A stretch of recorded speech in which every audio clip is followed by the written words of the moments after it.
Colour செமையாக இருக்குது. அதே போல் நல்லா வெந்திருக்கு. சிக்கன்லாம் நல்லா வெந்திருக்கு. இந்த பெப்பர் கிரேவி வந்து எதுக்கு ஒன்றாலும் வச்சு சாப்பிட்லாம். சப்பாத்தி, இட்லி, தோசை, ரைஸ்க்கு ரொம்ப நல்லாயிருக்கும். இப்போ வந்து நம்ம மசாலா ரெடி பண்ணிக்கலாம். பேன் சூடானதும் பெப்பர் வந்து கொஞ்சம் அதிகமாக சேர்த்துக்குங்க. 2 டேபிள் ஸ்பூன் அளவுக்கு நான் மிளகு எடுத்துருக்கேன். இதை சேர்த்துக்கலாம்.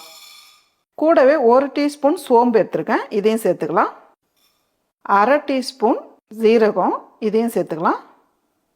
நான் வந்து 1 கிலோ சிக்கன்ன்றதுனால கொஞ்சம் எல்லாமே கூடுதலாக சேர்க்குறேன். நீங்கள் வந்து 1/2 கிலோ சிக்கன் எடுக்கிறவங்களா இருந்தால் இதில் பாதி பாதி சேர்த்துக்குங்க.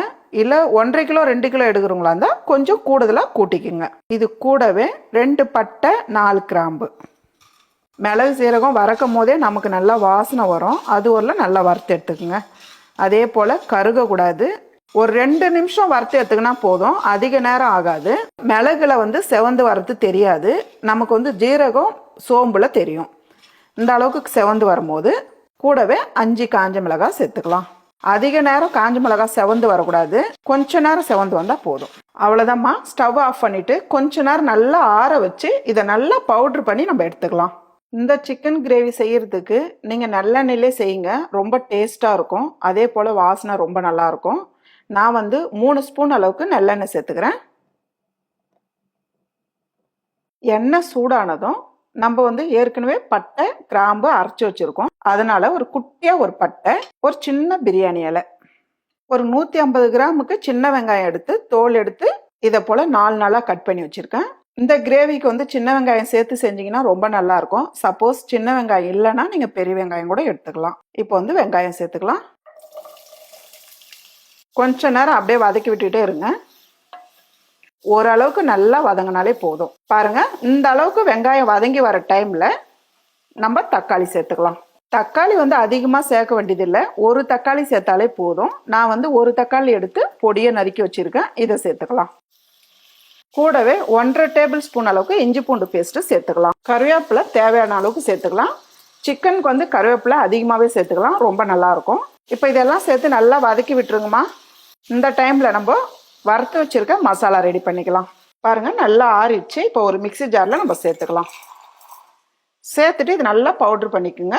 பாருங்கள், வெங்காயம் தக்காளி இந்த அளவுக்கு நல்லா வதங்கி வந்ததும் இந்த அளவுக்கு நல்லா பவுட்ரு பண்ணி எடுத்துங்க மசாலா. நான் வந்து 1 கிலோ சிக்கன் எடுத்திருக்கேன். சைஸ் வந்து பெரிய சைஸ் வேணாலும் கட் பண்ணிக்கலாம், இல்லை சின்ன சைஸ் வேணாலும் கட் பண்ணிக்கலாம். நம்மளுடைய விருப்பம் தான் அது. சிக்கன் சேர்த்து நல்லா கலந்து விட்டுருங்க. நல்லா வெங்காயம் தக்காளி கூடவே நல்லா 1 நிமிஷத்துக்கு நல்லா வதக்கி விடுங்க. நம்ம சிக்கன் சேர்த்துட்டு உடனே தண்ணி சேர்த்துட்டோமா, நமக்கு ஏற்கனவே வந்து சிக்கனில் நிறைய தண்ணி இருக்கும். அந்த தண்ணியை கலந்து அதிகமாக தண்ணி ஆகிடும். அதனால் வந்து எப்பயுமே சிக்கன் சேர்த்து ஒரு 2 நிமிஷம் நல்லா வதக்கி விடுங்க. நான் வந்து ஒரு 2 நிமிஷத்துக்கு அப்படியே நல்லா வதக்கியிருக்கேன். இப்போ இந்த டைமில் நம்ம மசாலா சேர்த்துக்கலாம். மசாலா வந்து இந்த அளவுக்கு அரைச்சி எடுத்துக்கோங்க. நான் எவ்வளோ சிக்கனோ அதுக்கேற்ற மசாலா தான் நான் அரைச்சி வச்சுருக்கேன். அதனால நான் எல்லா மசாலாவும் நான் சேர்த்துக்கிறேன். நீங்கள் அதிகமாக மசாலா அரைச்சிட்டிங்கன்னா நீங்கள் எடுத்து வச்சிடலாம். கொஞ்சம் அடுத்த நேரம் சிக்கன் செய்யும் போது நம்ம சேர்த்துக்கலாம்.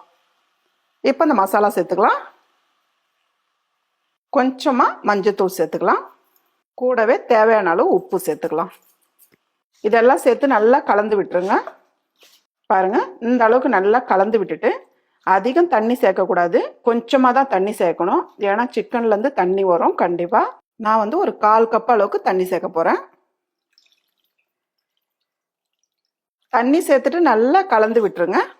இந்த டைமில் நீங்கள் உப்பு காரம் பார்த்துட்டு ஒரு 10 நிமிஷம் நம்ம மூடி வச்சு நடுவில் எடுத்து கிளறி விடுங்க. 10 நிமிஷம் ஆயிடுச்சு, நம்ம பார்க்கலாம். எவ்வளோ சூப்பராக இருக்குது பாருங்கள். கிரேவி கலர் செமையாக இருக்குது. அதே போல் நல்லா வெந்திருக்கு. சிக்கன்லாம் நல்லா வெந்திருக்கு. இந்த டைமில் 1/2 லெமன் ஜூஸ் சேர்த்துக்கலாம். கூடவே பொடியாக நறுக்கின கொத்தமல்லி அப்படியே அங்கங்கே சேர்த்துருங்க. பாருங்கள், இது 2ஐயும் சேர்த்துட்டு நல்லா அப்படி பரட்டி விடுங்க. நல்ல ஒரு சூப்பரான பெப்பர் சிக்கன் கிரேவி ரெடி.